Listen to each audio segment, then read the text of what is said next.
If the options are good, better, or best, do you usually go with the middle option? I do. And when it comes to electric bikes for hunting, fishing, and camping, the QuietKat Ranger is a great utility e-bike at a mid-price range.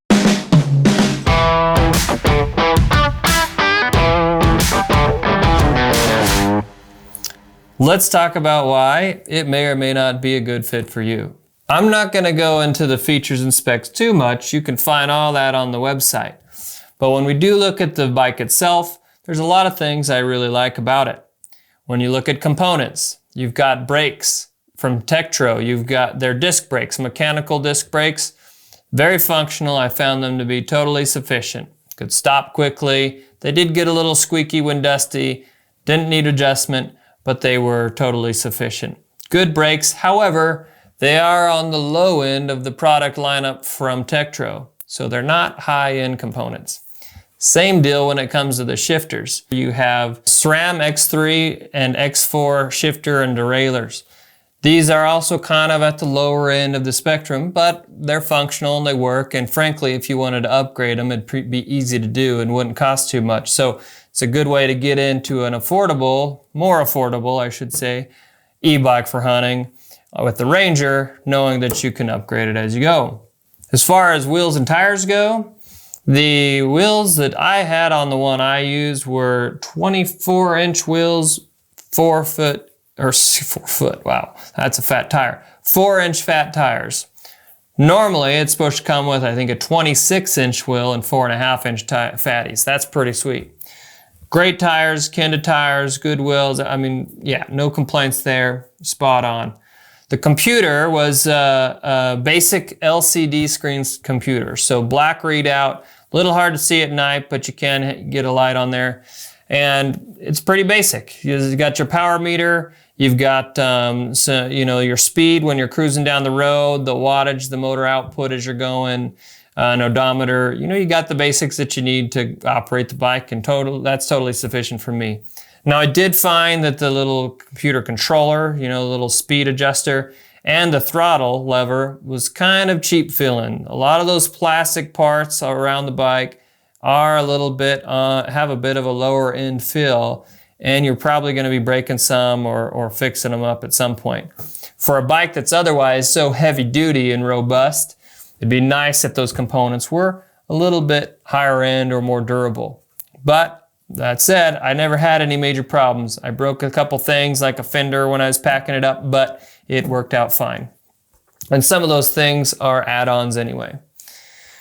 Which brings me to another thing I like, actually, which is the accessory options. So you do have a wide variety of accessory options with the QuietKat Ranger.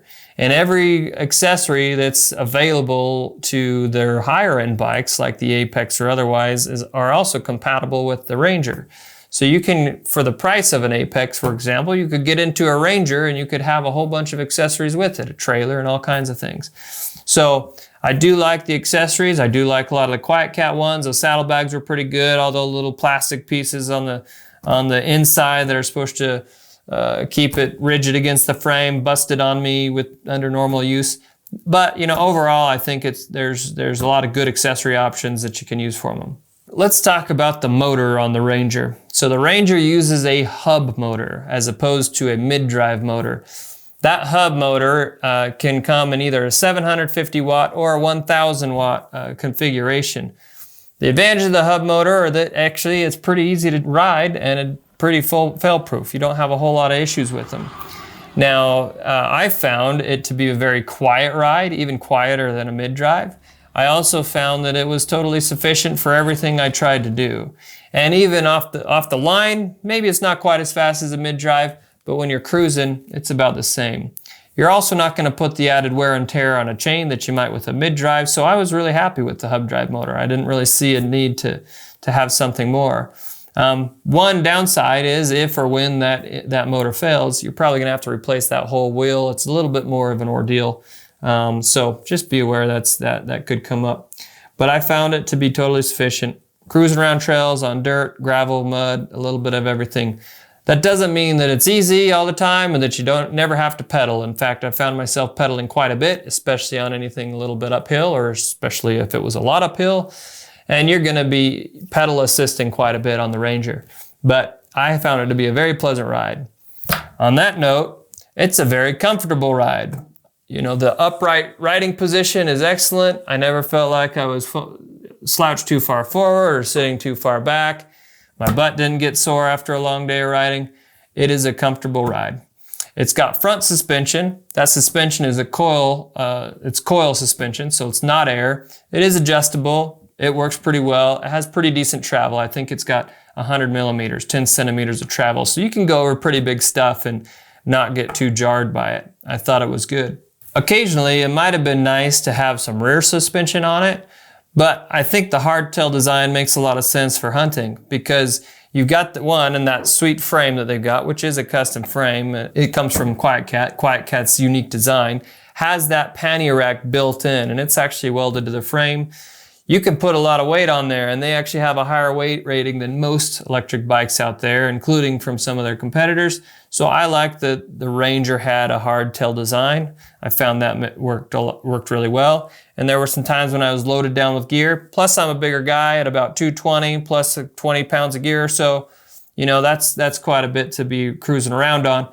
And I thought I never really missed the rear suspension. The battery endurance, or the range of the Ranger, is spec'd at between 19 and 38 miles. 38 seems awfully optimistic. I never saw that even cruising around flat around town with pedal assist, actually pedaling. 20 miles is reliable. I even saw that in the woods, on dirt, on trails, going up and down.